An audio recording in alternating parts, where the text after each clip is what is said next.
to turn that around. So I expect that FORG1VEN and Vander actually go off in bottom lane. Yeah, I can agree with that. From what I've seen, FORG1VEN and Vander, they play the 2v2 fairly well. And going into this matchup, iNTZ versus H2K, I expect them to do much better than their counterparts. And we can already see in picks and bans, Syndra taken off the board. I think no surprises after we see Bjergsen basically put on a clinic with the pick. It's probably going to remain banned moving forward. Vlad, Gnar, Nidalee, not a lot of bot lane focus coming in here. What do you think are going to be the priority picks for AD carry and support for FORG1VEN and Vander in this tournament? Personally, I'm not too familiar with Vander's support champion pool, but from what I've seen this tournament, things like Nami and Karma are pretty vital in the pick ban phase. It seems like Nami does well just as like a blind pick support, which is surprising to me because prior to this, a lot of regions have been focusing only on melee supports. So we'll just have to see what he has in his pool. And I mean, for me, I want to see FORG1VEN on a hyper carry ADC. I don't want, well, yesterday he was on Caitlyn, but I think that more so of the loss of H2K yesterday was because of Ryu. I would like to see Ryu put more on a utility or supportive mid laner to really amplify FORG1VEN and Jankos.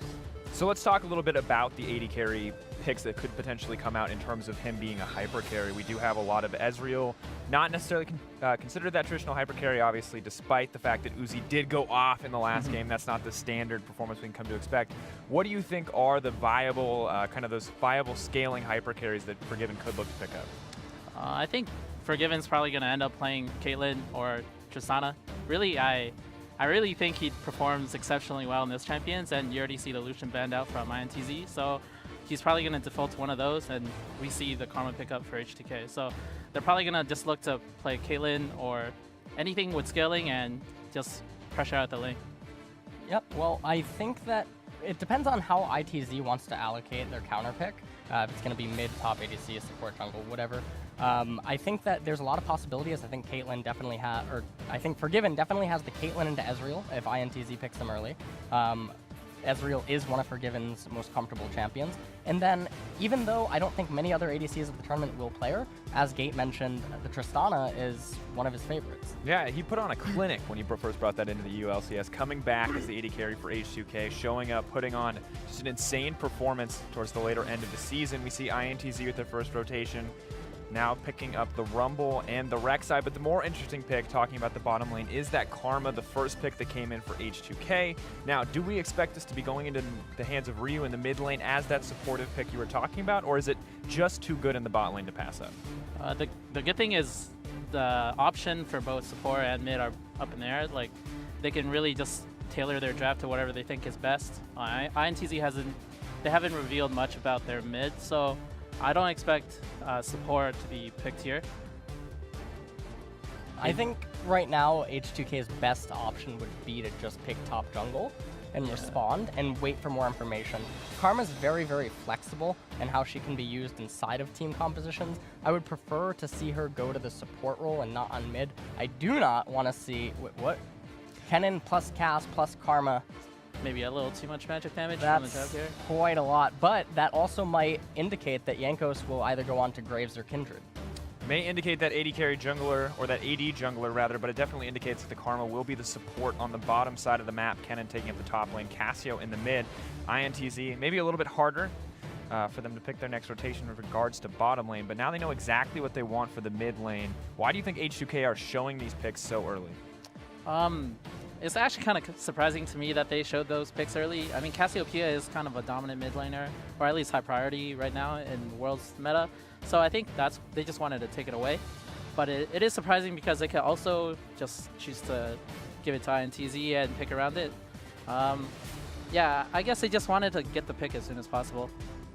LS, do you think that the Cassio is high priority enough that you want to secure it this early in the draft? Syndra and Vladimir are both off the table. I think if, definitely if Aurelion Sol's disabled and Syndra is off the table, then Cassiopeia is probably the tier 1 top, or the top of tier 1 for mid lane champions that remain available. My only problem is Ryu got huge advantages yesterday, and then he did nothing with it, and he cost his team multiple team fights. Yeah, very risky pick overall. But ladies and gentlemen, you can take this opportunity as we round out the composition from H2K to head on over to Twitter and use the hashtag AskTheCasters to have your questions answered in game. Me, LS, Gate, we're here. Well, who am I kidding? Not me. LS and Gate are here to answer questions. I'm here to ask questions. I'm here to learn, just like the rest of you. Answer them too. That's fine. But Caitlyn, Yep. now going to come in as the pick. We were wondering whether or not we're going to see the Tristana. Looks like not today. But let's talk a little bit about the Caitlyn coming out here for Forgiven. Well, I think that the Caitlyn is available if they pick Ezreal, which is what I mentioned before the pick ban basically began, because Caitlyn just has such a nice matchup against Ezreal. She is a super hard-hitting physical damage champion. And then it looks like Jankos might round it out with Skarner, who he deals hybrid damage, but the trend lately has been to build Warrior Enchantment into Trinity Force. All right, we see how in the LPL, the LCK, we almost saw it in that remade game yesterday, Skarner finally coming in for H2K here. Now, the final pick going to come in from iNTZ will most likely be that support, short of anything absolutely insane here. Gate, what do you think is the best pick to really balance out the laning phase against that Caitlyn Karma? I would just go with Nami here, or just some other healing support. I'm pretty sure Nami is the best pick here. It doesn't. I think iNTZ's draft doesn't give them that much room to pick anything else. They could go with Alistar as well for engage. I think they're lacking a bit of engage. I think we'll end up seeing Nami or Alistar. And I think just this pick ban is a little strange because I think iNTZ had a lot of options to counterpick H2K. Yeah, we see the Nami. Yeah, they had a lot of options to counterpick and get better solos or just counterpick their bot duo, but they just chose not to. We'll have to see if they could just farm out the lane with Ezreal and Nami or just get advantage with that pairing. Draft now finalized, mid lane matchup, Orianna versus Cassio, the Skarner coming into the jungle, but Skarner not always a champion you see with a lot of early aggression. However, it does seem like H2K have set themselves up to win the early laning phase. How do you think Forgiven and Vander need to play this lane, and more importantly, what are their goals in the early laning phase? I think they really just want to keep Ezreal and Nami under tower. Both of those champions can't do too much if they're just pushed in. They have to just keep track of their enemy jungler and then just slowly chip away at the enemy tower, hopefully make a fight when the tower gets low, and the game should play very simply. I like what they've drafted for their bot lane. Yeah, I completely agree with Gate. I think that the drafts are relatively standard. I don't think that there's any clear-cut weaknesses for either team. And as you asked, you know, I do think that Ezreal and Nami should be shoved under almost permanently, and that would just enable Skarner or Jankos to devote a lot of attention to top and mid. Interesting. So while this is the H2K bot lane focus stream, I'm curious, what is going to be the options for response here in iNTZ? We have that Rumble in the top lane, the Orianna in the mid. What is their team trying to play to? How do they stop this Caitlyn from just controlling the bottom lane and really losing out on that pressure? Personally, I think they should just play to their jungle advantage. RekSai is like a tier 1 jungler. Most people agree with me. So anytime they get like an opportunity to set up their jungler for success, they should take it. And then I don't think the laning phase will end up being too poor, but we'll really have to see because I think H2K definitely has the upper hand in the 2v2. I think, of course, we do innately consider them the stronger mechanical mid lane or mechanical bot lane. micaO and Jockster, one of the weaker points on the iNTZ lineup. We'll have to see if these guys can keep up, at least in CS. I can't imagine we'll see too many solo kills, but after that game with Uzi, you can never be sure what to expect. Someone may just be looking to put on a clinic here.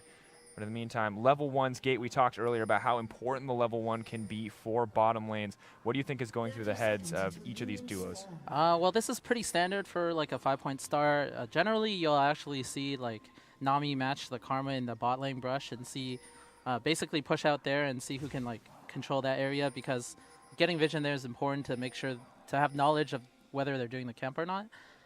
Right now, it seems like both teams are going to end up with like a neutral level 1 star. I think both teams, like if you don't know exactly what the enemy duo is doing, the safest thing is just to wait in this brush and try to fight them level 1, try to get like a health advantage like that. One thing I want to point out is if Ezreal and Nami do elect to actually take the Gromp, because H2K knows that they have no intel onto the golems, you can have a very standard level 1 cheese, as Gate was mentioning right here, where they let the minion wave pass, Ezreal and Nami come into the lane, they eat a Mantrid Q, and then Caitlyn just chunks them right out of the lane. So much early damage coming in from that Karma level in the Mantrid Q. Oh. A good start. It's not so bad. At least they were both pretty aware that that was like a possibility. So now we'll just see the lane play out evenly as they both try to like They're going to try to kill all the melees here, and they'll probably contest each other over the range creeps. Yep. You can already see FORG1VEN getting the early push on here, trying to get as much damage down on these early creeps, starting that push under tower like you talked about earlier. Now, this matchup doesn't seem like there's a whole ton of kill pressure, but micaO does take a chunk there. How important is the level 2 between these lanes? Ooh, I really think iNTZ can push for some aggressive level 2 play, but based on how the level 1 went, they're already not likely to get the level 2. So I think we'll just end up seeing what we talked about in the Champion Select. H2K are going to keep the lane pushed. And right now, I think Vander, he has a lot of options. He can just... actually, Skarner started the opposite side, so right now I think they're pretty content with just keeping them under the tower. One thing I want to point out is I feel like this is a slight misplay from H2K because I think that this is... Oh, well, never mind, actually. Now I see on the... Well, it's bugged, but I can see the trinket's not up. But that would have been an opportunity to get intel in on RekSai to just continue the assault. Because then it would reach a point where RekSai would be not optimal to go bottom. Yeah, Vander had some free time there. He could have easily just moved out of the lane, did whatever he wanted, and then got an event, like a small intel advantage like that. I agree with that. Looks like they're just trying to keep themselves safe. That's like a standard word. I'm wondering if they actually know if the RekSai is on their side of the jungle. Well, I don't actually like that ward because the lane was resetting and it's obvious that Ezreal and Nami are going to start hitting it. So they could have taken the opportunity to actually walk all the way up to Scuttlecrab and place the ward. Yep. So a little bit of a misplay by H2K here. And so now it becomes a guessing game of where is RekSai because they don't even know that the Scuttlecrab's been taken. Interesting. Of course, they are now going to see the RekSai, and this brings us to an excellent point. We have a question coming in from Twitter. @MaximRColin asks, should Jankos play around the stronger bot lane, or should he look to cover for Odoamne here? I think either one is fine. He has to just make a good decision based on how the lanes are going. So I think either option will probably give him some success, or he can make some advantages like that. So I think what he ended up doing is just farming his jungle, which is also fine because it seems like his lanes are just winning naturally at the moment. So he'll be stronger in the later portions of the game. Of course, good to see. I mean, just farming out at this point, maybe we'll have to put some pressure down earlier, but the Kennen versus Rumble, that rain advantage. We have the Caitlyn on the bottom side. Ellis, as you mentioned, just bullying out this Ezreal. Can't really match that early range, that early pressure. Now, look, what is the break point when we look at these two lanes? Because right now it seems like we are just going to be farming. H2K are going to keep pushing in. What is the opportunity to change it? And look, I guess we might see it here. This is a pretty poorly executed gank. I think there really needs to be more setup for that gank because it just really ended up being a waste of time for RekSai. Maybe he really wanted to help their bot duo because they're getting constantly pushed in, but I don't think that's the correct way to do it. Yeah, I completely agree with Kate that gank, there's multiple reasons why that's bad. It's very unlikely that they can ever get a kill there, even when using summoners, and if you do try to go for it, which you will fail, you'll end up trading summoners. And what that ends up doing is RekSai actually falls behind in tempo, so no matter what, the rotation from Revolta here is pretty poor relative to how the lane's playing out. And also, if we look at the CS chart, all across the board, iNTZ is getting destroyed. Kill pops. Flash is coming out there in the end as Jockster tries to make his way out, but yeah, burning both of those summoner spells. You talked about summoner spell trading being bad. We've now burned one of each from the AD carry and support. Vander giving up both of his on the side of H2K. And this just looks to be going greatly in the favor of H2K overall. I personally, maybe they actually could have finished off the kill for giving flash forward or positioned a little forward, but nevertheless, it's like pretty good advantage to start with. You ended up burning Nami flash. You did trade the summoners, but I think they're gonna end up just being content and pushing the tower like they are doing now. Oof, Jockster. Really nice timing by Vander when he threw that RQ. They've been taking a lot of damage there, but it just doesn't appear to be going in the favor of iNTZ whatsoever. Yep. Yeah, you see, FORG1VEN, like a good AD player, he's not really scared to even though his HP is fairly low, he's not scared at all to just walk up and take that trade because he knows even if the worst case scenario, he can just use his heal, and then he's gonna just keep pressuring this lane. I think he's gonna end up basing now, which I think is the correct time. Yep. I think not only that, he's denying that half of a wave, and he's going back with a massive amount of gold. You can see 2,000, yeah, 200, 1,900 on the opposite side. Probably see boots tier 2. I can definitely see an argument for boots tier 2 from Caitlyn here, just so, he doesn't He go for wants boots that tier 2. BF sword. Yeah. So it looks like he's already just feeling like, okay, I'm just going to try to keep solo killing you, and we're just going to keep trying to apply pressure, get that first blood tower. The argument for the Boots tier 2, though, is they have so much control in this lane, and Nami is flashless, that using traps to augment the terrain and the movement speed granted by the tier 2 Boots would enable FORG1VEN to apply a lot more pressure underneath the turret. So if I'm Vander right now, I would just be telling, I'd be telling my jungler to meet up with me, and ideally we just control the bottom side of the river, and then that makes it so we can keep doing damage to the tower, and then eventually, once the tower gets to a critical point, we can make a fight there, or we can just get the tower for free. As you can see, they're doing that. I think they should clear that ward. Yeah. I think so far, I think H2K they're playing the map fairly well. Yep. Overall, I mean, they have a massive CS lead already, approaching that 20 CS point as FORG1VEN clears out this wave as the lane now set to reset. I think that there's no point to do that for FORG1VEN. He has such a gigantic AD lead, you know, just because of the stats. Ezreal has Call Tier, Caitlyn has BF Sword. There's no reason to actually auto-attack that wave because it's coming into you. And you know that RekSai was just on the bottom half of the map about 30, 40 seconds ago, and so now you know that RekSai is going to be West-centric on how he's going to play the map, which means that Ezreal and Nami would be forced to be overextended without summoners. Yeah, I agree with that. It seems like they're pretty content with just hitting the tower, but at the same time, they could be carving out a big CS lead by doing what you just said. Yeah, 23 not too bad, however, but maybe not quite optimal overall. They will, however, continue to pressure, will continue to poke down on that tower. They're going to get a lot of damage right now. Yeah. This tower should be, I would say it should be about like 30% now, and anytime like Jankos has the free time to just come down here, they should be able to just take it and push for that first turret money.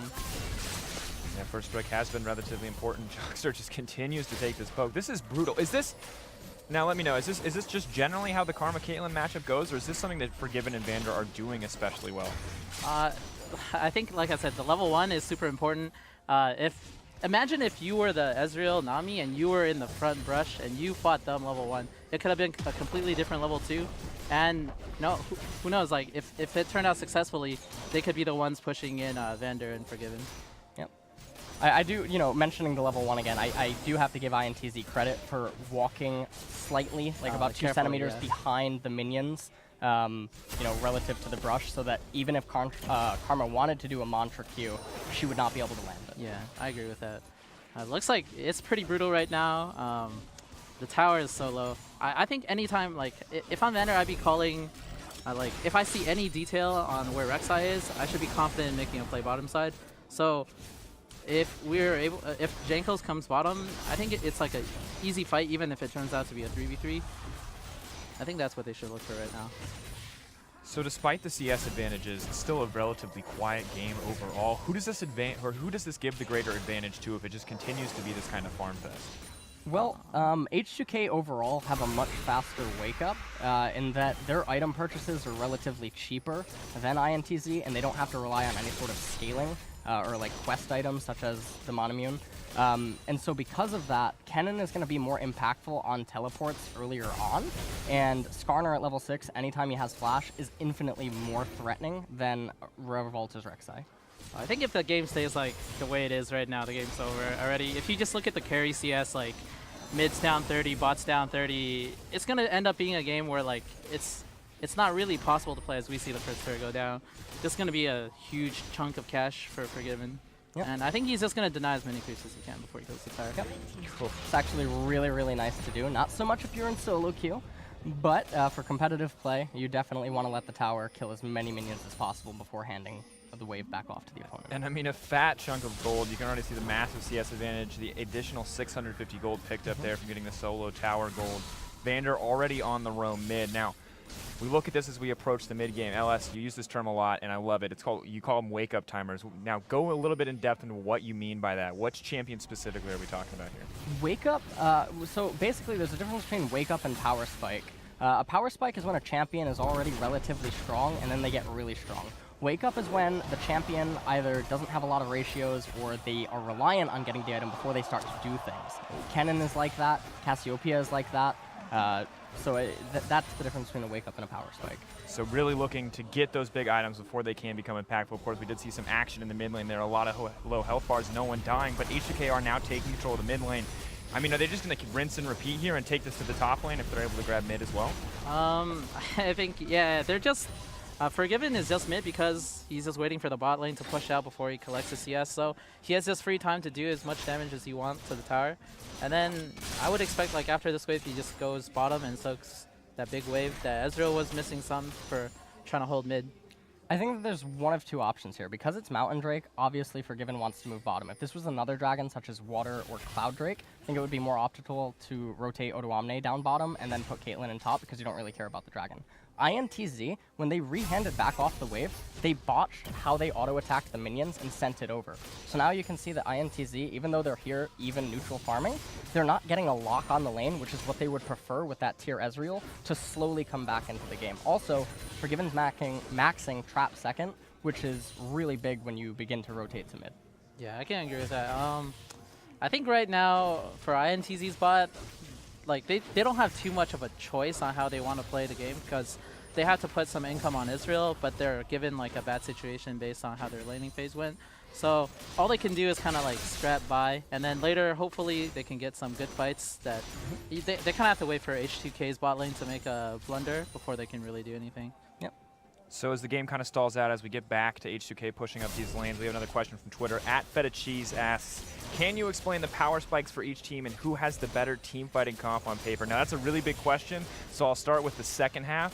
Who has the better team fighting comp on paper? Who could just come out on top, assuming everyone comes into it equal? Well, if what you mean is who has more wombo, then I think iNTZ, if they cast all their spells together, it's really easy to kill everyone. But it's really unlikely that that scenario ever happens, so you actually have to think about like, that's why it's like not so much of a good idea in competitive just to draft for team fight. You have to draft for like power in certain lanes, and you have to think about like where your opponents are strong too. Based on how this game is going, I doubt we'll even see a team fight. I mean, looking at it from you, LS, as well, maybe not going to see that kind of wombo combo team fight short of some disastrous positioning from H2K, right. But looking at individual power spikes, H2K already with a massive gold lead. Are there any really big item break points that we need to look for here? Well, Ezreal basically needs to get to 3 items. Orianna just basically needs to get to her first item, and then Rumble's also going to need a few items. If we look at, what team comp is theoretically better in a wombo combo scenario, yes, technically in a fictional world, iNTZ's would be better, right? Not a lot of faith in that perfect setup there. Fictional world. It's much more likely that H2K is going to be able to reliably get their setup off more often because their setup is able to be proactive via their flashes and their ultimates, where iNTZ needs positioning in addition to their flashes and their ultimates, and the positioning needs to be relative to each other. I mean, that's a pretty grim fate, and already it just feels like the slow, systematic bleed out of iNTZ. I know we're only 15 minutes in, but it is that 2K gold lead. H2K clearly winning out across the board. Starting to see massive CS discrepancies. The only person with the lead at this point is Revolta. So if you are on the iNTZ side, I mean, what are your options here? I think you have to... okay, so from what I've seen, H2K is actually grouping up mid more than they would, or what I think is like good. What they can do is just control their jungle more and try to move to. You have vision on basically everyone at this point, so I think they should try to move between mid and bot and try to get advantages like that. For iNTZ, it's kind of hard. You really just have to like wait for them to make a blunder in the jungle. We see currently Vander pushing up to get this deep vision on the bottom side. Is this kind of where we expect him to be getting vision? Yeah, they should. As a support right now, your job is basically just to move between the lanes, reset your wards if you have to, and keep vision in the jungle.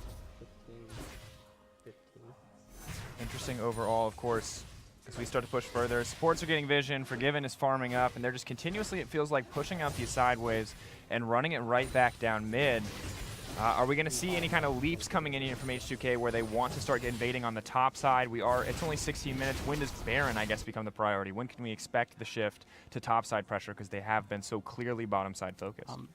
They could go now, honestly, but I think what they want to do... 15-15 when FORG1VEN. They really want to just pressure bottom turret if they can. I think they're just focusing mid a lot. They really want the tower before moving anywhere else. I think it's pretty hard though. Orianna has good wave clear. Yeah, if I were H2K, I would just send FORG1VEN Vander bottom side, clear everything in their jungle, and if I could get Skarner bottom as well, I could just siege the tier 2. Because the tier 1, everyone's just grouping for. Interesting overall, of course, and I just had the stat fed to me that Vander has done 2,000 more damage. Yeah, I wanted to talk about this really quick. So you see this wave that was handed back over to H2K. FORG1VEN shouldn't have actually eaten this. This is the perfect timing to go mid, and then you deny an entire lane to the enemy team, and then you just force the mid-game siege fights because you have total control. Drake is down, and iNTZ is not in a position to do anything. So now that FORG1VEN has pushed up this wave, as we're going to pull back to live here in a second as we see him continue to clear out, how does this affect the strategy that H2K have since been doing? Does this force them to make a different move, or is this purely just them missing out on this opportunity to deny iNTZ something? I think that's exactly what it is. They just missed out on an opportunity to make a good advantage for themselves. Yep. Like right here, maybe since they swapped their duo iNTZ to mid, I feel like Caitlyn can take this turret just like she took the bottom turret. I think it's actually a mistake to send. They sent Orianna initially bottom to try to clear out the wave. Yep. They lost like maybe 15% of the tower's HP for that. Oh, Nope. you see a flash play. There's the engage. miasma to make sure Jockster doesn't have any other mobility. 18-minute first blood. That's actually it's pretty late, but It's yeah. always sad when you see that cast animation come out for the disengage ability and you die mid-animation. But, I mean, proactive play there. Does that just... what exactly happened there? How were H2K able to force that engage? I think Nami just came in too far. You know, there's, as you can see on the map, there's just wards in their jungle. Nami tries to come in, Skarner just hides in the brush and then flashes on her. So it's just basically you have to respect that there's no way you can get vision there without like proper backing from your team. And it ends up just being like a flash for a kill, which is pretty bad for iNTZ because they're going to start falling even further behind. Yeah, but at that same time, they are trying to make some kind of proactive move here in the mid lane. FORG1VEN really punishing them for trying to do so, but the ball has been attached to Revolta. I mean, are we at the point where iNTZ just need to make some desperation plays to come back, try to catch H2K sweeping, look for those over-aggressive moves? Yeah, they definitely should. Oh, here it might be. Fighting in the jungle, tidal wave does come out. Odo with a beautiful flash right over the tidal wave. And Cassio lives too. Yeah, this is, I mean, they kind of know iNTZ are coming in as well, even though iNTZ thought they had the drop on them. This is just like the advantage of having vision in their jungle. Yeah, and I just want to point out is while these fights are happening, they're basically forced directly because of what you see happening in the bottom lane on the minimap. And this is something that H2K could have forced and had happened way sooner had they manipulated the lanes slightly better. Well, lane manipulation may be a priority, but Jankos does overextend, so it is a little bit of a brief respite. That's just kind of a random death. Not exactly what he's trying to get the red, I'm pretty sure. But yeah, you should just be careful of enemies' positioning. Right here, FORG1VEN's just going to hold mid, and then they're going to send Cassio bot. I think this is pretty good because as soon as Jankos responds, he can just go bottom side and help get vision with Vander, and then Caitlyn can just stay mid and take all the CS. Yeah, FORG1VEN clearly terrifying at this stage of the game. Only the Runaans and the BF sword, but with the tier 2 boots now as well, looks to be building a second attack speed item. No fear. I think he's just going to start hitting the tower if they don't do anything. I like how FORG1VEN, when he's, even though his intent is trying to get the tower, he definitely will just hit the champion first if they try to challenge him for it. He knows he's stronger in that regard, and then if they want to take free damage, he's going to dish it out. I mean, he's dishing out a lot of it, too. You can see everyone who decides to step up and trade with him is not going to be able to win out. But H2K, Vander, and FORG1VEN have been sticking together for, I mean, the majority of this game. That stat does appear to be proving true. Is there something else that Vander could be doing besides sticking with FORG1VEN to maybe help H2K speed up this game? To be honest, they should be really fearless this game. They should be taking control of, like, the bottom side and sieging for, like, a mid or tier 2. Like, they've been trying mid a lot, but it's basically every champion is there already because it's pretty obvious they're just going to stay mid. I think they're going to get on this way, but I actually thought with their advantage, they should have been pressuring bottom more.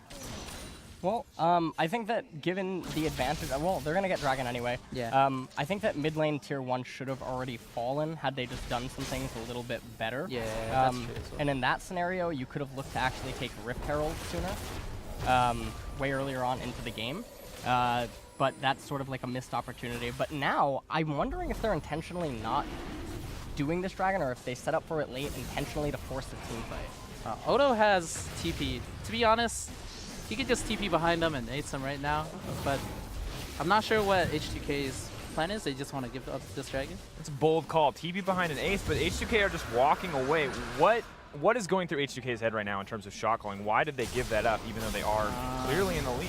They should be fighting over mid and then just go to dragon, and then if they come to dragon, it's a free fight with a TP. It's really surprising. I think that's just like a lapse in judgment. They can just take a very big advantage if they get the fight. So that really should have been their focus. Yep.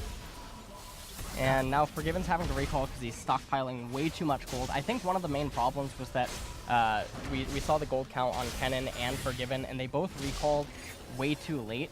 And so what ends up happening is the on-field gold for iNTZ is actually higher than H2K's because iNTZ comes fresh off of a recall. So it doesn't matter if you have a 3K, 5K gold lead if you have 4,000 gold remaining on the field. Then it's really only like a 1K gold lead. I like that. That's not a good spending philosophy for the people out there who should save the money in the bank. But FORG1VEN, who goes back and goes from BF sword to IE, may need to consider that next time before they go for the Drake. But he does now have that itemization. And speaking of, I want to take a look at the bottom lane briefly. Ruby Sightstone pulled out very early for both the supports here. This has been an item rising in popularity, and I kind of wanted to get your guys' thoughts on it. Why is it good? Why are we not seeing the upgrades like Eye of the Watchers as we saw, you know, a few months ago in the meta? The number one reason I can say for sure is that it's just cheap as hell. It's 1,600 total, and it's oh, we see some munition here. We'll talk about it later. Yeah. But I guess right now, because that was super fast. That was just a free kill, I guess, with Skarner Flash. That's one of the strengths. But yeah. Ryu didn't need to use Ghosts. Yeah, he didn't. He really did didn't. Not need to. Every mid laner I've seen, they just pop Ghosts like whenever they feel like it. So it is a blue buff Cassiopeia with a Mountain Drake. They could cheese this. Yeah, and as soon as that scuttle fades, and it's about to fade, they could actually try to 2-man it. I mean, you already see Kennen's pressuring on the bottom side. Yep. Yang looks like he is set to fall. You can see it on your picture-in-picture. Does make it out with his life, but he has to burn Flash. Now, TP available for both top laners. A ton of vision for H2K. Yeah, they need to 2-man this dragon right now. Or Baron, I'm sorry, because Cassiopeia has blue buff. Super Star stance from micaO. I think... We could argue that maybe it's standard, but sometimes, especially when you're under so much pressure from having, you know, every single tower, you're getting blown out in a macro sense right now. Yep.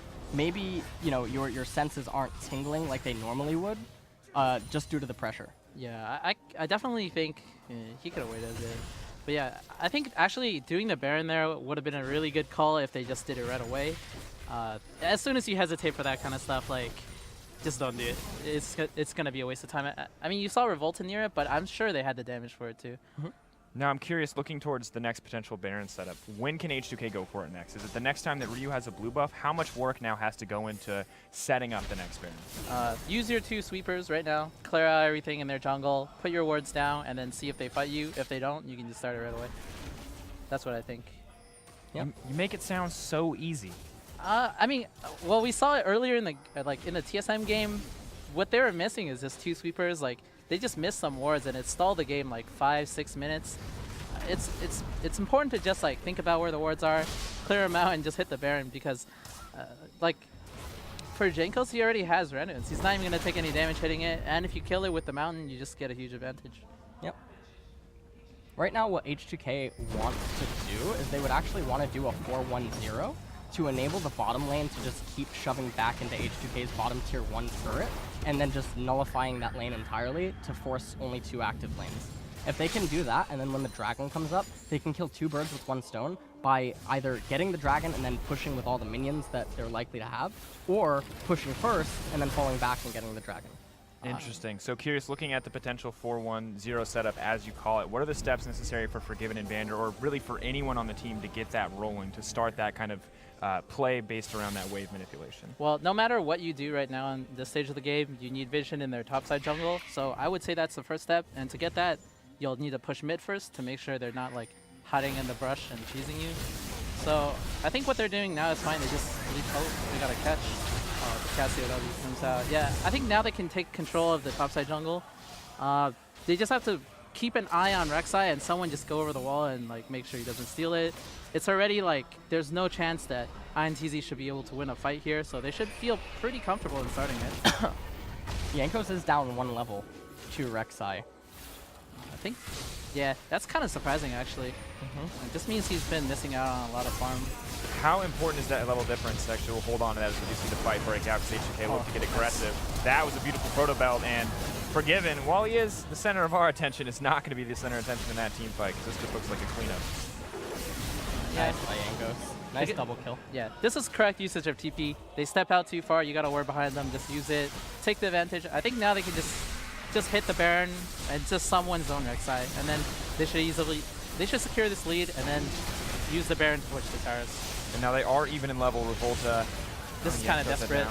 H2K should go. Oh, this is kind of a 50-50. I want to point out this Baron attempt is actually bad. Okay, so close. Yeah, I don't know. If iNTZ got that Baron, it's really bad for H2K because basically it just wastes all the time they've been like trying to set up for it and all that stuff. So they should have taken it like way slower. I think the call there was just like leave the Baron at 2K and like hopefully Revolta comes in and you kill him before he kills the Baron. But I don't know, everyone has AoE abilities, they're hitting the Baron, or some people, it seems like the Baron HP, like someone had that hit the Baron, it went down pretty low. So I think it's a risky call, but it's lucky that H2K finally secured the Baron. My issue with the Baron call was immediately following the double kill, bottom lane was still a nullified lane. What they could have done is acknowledge that iNTZ can't actually get the Baron, even if they had like free deal on it, because H2K could just get there too soon. So rather than attempting the Baron, a better play is to push in top tier 2 tower, attempt to take it, recall, push up mid, get Dragon, and then unite with the lane in bottom, shove up and pull him away from the Dragon or Baron side of the map. Now, looking at that strategy, it seems like a lot more steps. It seems potentially a lot more complicated. Do you think that's just a much harder strategy to execute overall? Maybe not. Yeah. I guess it's more thinking than just baiting Baron. I feel like every single team at Worlds should know how to bait the Baron in clear vision. So that's like the default strategy. And if you're able to pull it out, you get a free Baron. So most teams will definitely default to that over like trying to set up a wave.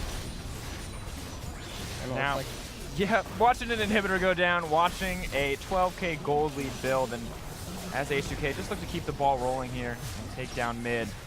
It's one potentially final opportunity to ask a big old Twitter question we have coming in from Kalarowski. Hey LS, big fan, he says, or she. What are iNTZ's win conditions here? Is it just H2K screwing up, or maybe Orianna getting big, Rumble carrying? We talked about this earlier, but what has to happen if iNTZ want to turn this one around? If iNTZ wants to turn this around, I think that there needs to be a remake. Yeah. Otherwise, I don't think anything is going to happen. Maybe Forgiven's mouse could unplug and the ref just denies to pause. That could happen.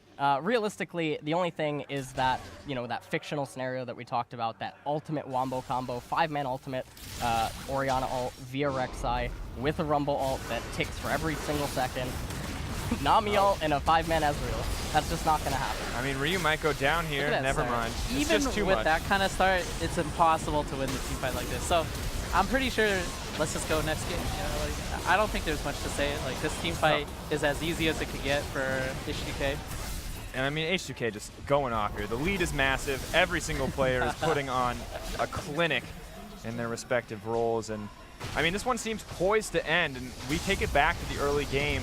How much of this is centered around bottom lane, or how much of this is just H2K outclassing? Wait, this whole game is just based on laning strength, I think. All the advantages they got were just purely from the lane phase, so this is just a good example of a team like that's better than the other team at closing the game. But iNTZ beat EDG. Oh, that's true. Maybe they're better than EDG. Is the tier list now H2K, iNTZ, EDG? You can't see my hands because I'm not on camera, but EDG is at the bottom, and that's a sad place. Yep. I mean, based on wins, yeah, that's the transitive property, right? So much better laning phase from. Well, he had a good laning phase yesterday, but Ryu did ride his opponent quite a lot in CS. I think that one of the main key points actually was the bottom lane, though. The amount of pressure that Forgiven and Vander applied to iNTZ just hurt Revolta so much. He ended up making multiple poor route decisions, and that let Jankos get even further ahead and keep up in level when generally RekSai should out-level.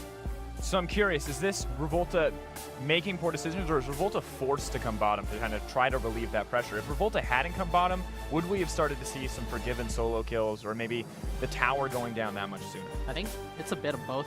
Like, you should know it's a bad decision, but you are also forced to make a bad one. So it's just like there's no winning scenario there. Feels bad to be on the losing end of that one. For sure. Yeah, overall, of course, very clean game coming in for H2K. A little bit sloppy around that Baron setup. I think a few more risks than we would have liked to see, but I mean, you can't argue with the results. Massive gold lead, closing out with confidence. It looked pretty solid, but looking forward, H2K, of course, have, I mean, not to disrespect iNTZ, but they have some bigger competition coming up. EDG, if they can get back into form, we look at the rest of their group. My question to you guys is, what are the little things that we can talk about for H2K that they need to focus on, that they need to improve to make sure that they're going to be able to compete with these other top teams? Well, I mean, for FORG1VEN and Vander versus Deft and micaO, I know that coming into this tournament, Deft and micaO are regarded as potentially the best bottom lane in the world, or one of them, obviously. I think during the laning phase, FORG1VEN could actually potentially have an edge. So securing a good matchup for bottom and jungle, I think is a very important dynamic to that matchup, because ClearLove, Deft, and micaO are also the focal points for EDG. So I think it comes down to a bot and jungle show. I mean, going to be interesting to see, of course, Jankos versus ClearLove, the last matchup. Now, they've also dropped a game to AHQ as well. That game was a little disastrous here and there. Do you think some of those Baron decision-making issues that we saw, some of those kind of poor shot callings are going to be an issue as they move forward as well? Or do they just need to focus on getting those early leads and just continuing to be pretty proactive in snowballing them? When you have a lead like that, you really should minimize your risks, especially around Baron. It really takes like just 30 more seconds to like make sure the RekSai can't go over the wall, like just chunk them out, send someone over. These are like things you should just discuss after you watch the game and say like, hey, we really need to do this against a better team, or even like if we got unlucky and like he smited it in time. It's just like all these little things, clean it up for better teams. Yeah. Yeah, I think, I mean, small issues like that, of course, not always what we like to see, but looking forward, of course, our next matchup, we do have another bot lane focus. We've got micaO Def versus On and Albus. Now, LS, I'm not going to get a chance to broadcast it, so I want to ask you how you think that bot lane matchup is going to play out. Who do you think has the edge there? I know Albus and On kind of counted out frequently. Do you think this one is just clearly in the favor of Deft and micaO? Yeah, for sure. I think that given, you know, Deft and micaO, even though they lost yesterday's game, and a lot of people were shocked by it, I still think that Deft and micaO were on point for the most part. What do you think overall makes them such a good bottom lane? I think that their synergy is really on point. I think that Deft over the years has gone from playing passive and controlled to knowing when he can push his limits. And I think that even on, you know, more so utility AD carries, Deft has actually learned ways to still influence the lane in an aggressive manner. And when coped with ClearLove, they always have the resources that they need to go aggressive whenever they want. Interesting. Well, I'm excited to see how that one plays out in our next matchup. And that does it for our discussion with that game. But there's even more on the way, so bottom lane duos don't go anywhere. Coming up, Gate's going to stay, Rusty's going to be back, and we're going to stay focused on the south side of the Summoner's Rift. We're looking at micaO and Albus, two very big playmakers. We'll see if Albus is going to be able to step up to the challenge. For now, though, let's send it over to an interview with Jankos, which is already in progress.